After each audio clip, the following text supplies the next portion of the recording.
भारत का सबसे लंबा बांध हीराकुंड बांध दुनिया के सबसे लंबे बांधों में से एक हीराकुंड बांध ओडिशा में महानदी नदी पर बनाया गया है। यह बांध दुनिया में सबसे लंबा मानव निर्मित बांध है। 13 जनवरी 1957 को प्रधानमंत्री जवाहरलाल नेहरू ने इस बांध का उद्घाटन किया था। नमस्कार दोस्तों, स्वागत है आपका सामान्य ज्ञान क्विज में। और क्विज के अंत में हर बार की तरह हम बताएंगे आपको एक इंटरेस्टिंग फैक्ट। तो जानने के लिए बने रहें हमारे साथ। धन्यवाद। आपका पहला प्रश्न है, रामायण का अनुवाद फारसी में किसने किया था? आपके ऑप्शन है अबुल फजल, बदायूनी, अब्दुल लतीफ़ या इसरदास। इसका सही उत्तर है बदायूनी। आपका अगला प्रश्न है, वीडियो टेप रिकॉर्डर का आविष्कार किसने किया था? आपके ऑप्शन है Richard James, Charles Ginsberg, P T Farnsworth या फिर जॉर्जेस द मेस्ट्रोल।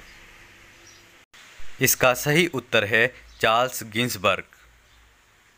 आपका अगला प्रश्न है, पोलियो टीके का अन्वेष किसने किया था? आपके ऑप्शन है Jonas Salk, Albert Sabin, Burkholder या रॉबर्ट कोच। इसका सही उत्तर है अल्बर्ट सेबिन। आपका अगला प्रश्न है, सेलुलर फ़ोन का पिता किसे कहा जाता है? आपके ऑप्शन है लिनस टोरवाल्ड, पर्सी लेब्रान स्पेंसर, प्रेफर्ड मॉरिसन या मार्टिन कूपर। इसका सही उत्तर है मार्टिन कूपर। आपका अगला प्रश्न है, निम्नलिखित में से वह व्यक्ति कौन है जिसने डीएनए का सबसे पहला पात्र विश्लेषण किया था? आपके ऑप्शन है Arthur Kornberg, Hargobind Khorana, M W Nirenberg या वाटसन और क्रिक। इसका सही उत्तर है वाटसन और क्रिक। आपका अगला प्रश्न है, निम्नलिखित में से वह व्यक्ति कौन सा है जिसने सूचना प्रदर्शन का नया रूप सृजित किया जिसे वर्ल्ड वाइड वेब WWW कहा जाता है? आपके ऑप्शन है Bob Crone, Tim Berners-Lee, Robert Morris junior या माइकल टेरटुजस। इसका सही उत्तर है टिम बर्नर्स-ली।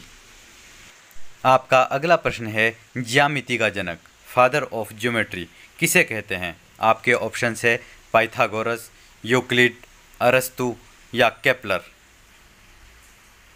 इसका सही उत्तर है यूक्लिड। आपका अगला प्रश्न है, आयुर्वेद के वैद्य चिकित्सा का भगवान किसे मानते हैं? आपके ऑप्शन है सुश्रुत, च्यवन, धन्वंतरी या चरक। इसका सही उत्तर है धन्वंतरी। आपका अगला प्रश्न है, संख्या प्रणाली शून्य का आविष्कार किसने किया था? आपके ऑप्शन है रामानुजम, आर्यभट्ट, ब्रह्मगुप्त या एक अज्ञात भारतीय।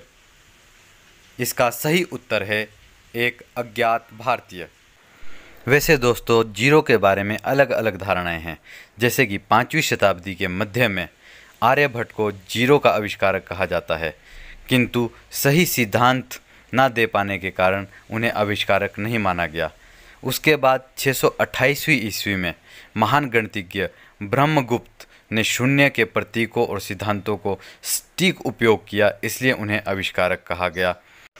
वहीं कुछ लोगों का ये भी मानना था कि अगर शून्य का आविष्कार कलयुग में हुआ तो रावण को सतयुग में कैसे दशानन कहा गया? इस बारे में आपका क्या मानना है दोस्तों? कमेंट में ज़रूर बताएं। आपका अगला प्रश्न है, हेरोडोटस को माना जाता है। आपके ऑप्शंस है इतिहास का जनक, भूगोल का जनक, राजनीति शास्त्र का जनक या दर्शन शास्त्र का जनक। इसका सही उत्तर है इतिहास का जनक।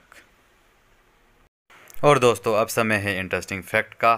तो चलिए आपको लेके चलते हैं अपने इंटरेस्टिंग फैक्ट की ओर। आज का इंटरेस्टिंग फैक्ट है, क्या आप जानते हैं दोस्तों, रविंद्रनाथ टैगोर को न केवल भारतीय राष्ट्रगान जन गण मन बल्कि बांग्लादेशी राष्ट्रगान अमर सोनार बांग्ला लिखने का भी श्रेय दिया जाता है, जो कि उन्होंने 1906 ईस्वी में लिखा था।